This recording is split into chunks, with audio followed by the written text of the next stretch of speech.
can feel it at various, in various ways. One is, of course, emotion, feeling worried, or a heightened sense of worry, heightened sense of anxiety, heightened sense of catastrophizing. It could be physiologically, it could be a lot of children or young people, they're talking about feeling nausea, or feeling palpitations, or feeling breathless, or feeling their hands are trembling, or sweating. All that are physiologically. Or it could be in terms of feeling the thinking, the thinking becomes extremely negative. It's constant sense of anxiety is about future, what will happen, something wrong will happen. It could be at emotional level, it could be at physiological level, it could be at cognitive level, it could be at behavioral level. Behavioral level in the sense a person can't sit still, is very restless. So there are various signs of picking up anxiety, and it's important that we understand that anxiety comes in different hues and shades.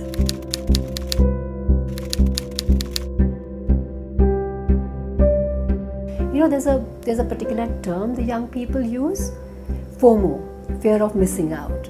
And I think that describes not just our young generation but all of us, because we want to be anywhere but now. Anxiety, if I talk about as a condition, is slightly different.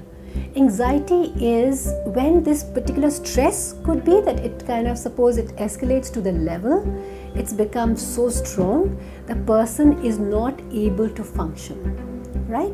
It could be because of the events of the person's life, it could be the trauma a person went through, it could be the wiring, sometimes it's genetic, and it's persistent.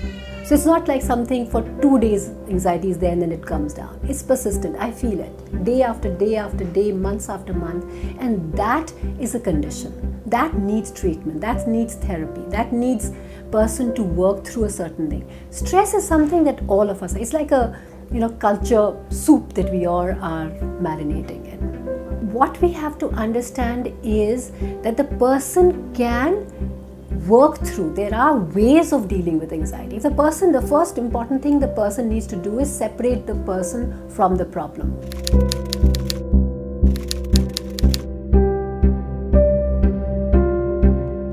So simple mantra is to be always aware when the anxiety starts approaching. And it's ABC stands for A is alert, anxiety is there. And how do I become alert? I can feel it in my body, I can feel it in my body in the sense that there are palpitations, I'm sweating too much, or it is shivering in my hand, I'm not able to breathe properly. So there are simple sensations. I know I'm alert that okay, anxiety is coming, or my thoughts are going into heightened worry. Or it could be that I'm just not able to sit in one place. I'm feeling very restless, right? So there are different ways I become an expert on the way my anxiety approaches me.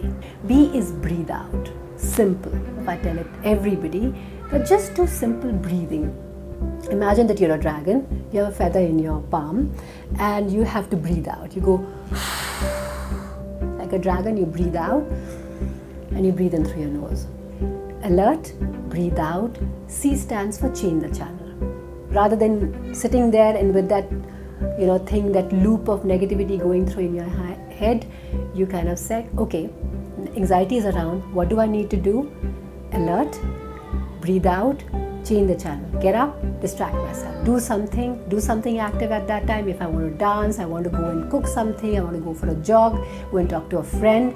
A, B, C. Simple, but works like magic.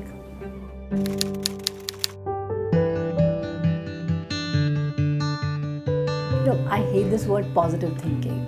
Let's be positive and anxiety will go. It will not go. You can't resist it. So the way of dealing with it is, again, understanding anxiety is there, accepting it, being compassionate, but seeing it separate from yourself.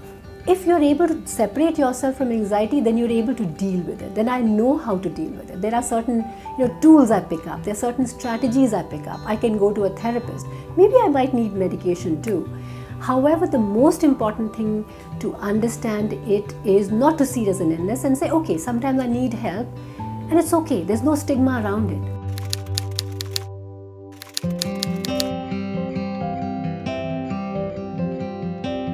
I would like to say that identifying the anxiety and naming it, labeling it and saying, okay, this is anxiety, is very important. Life is a daily practice, right?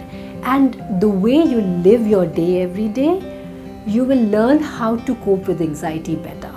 So simple ritual like starting the day with meditation, visualization, staying mindful, right? Mindful and being mindful of your breathing and your body language, and gratitude and forgiveness. Try these 5 rituals and they can be really effective in dealing with day-to-day anxiety triggers.